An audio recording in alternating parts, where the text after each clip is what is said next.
India TV 9 news Maharashtra.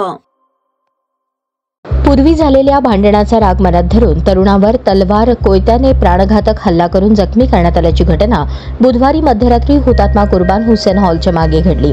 Umar Farooq मकबूल बडेपीर, राहणार मुस्लिम पाचपेठ, वय वर्ष 42 असे जखमी व्यक्तीचे नाव आहे।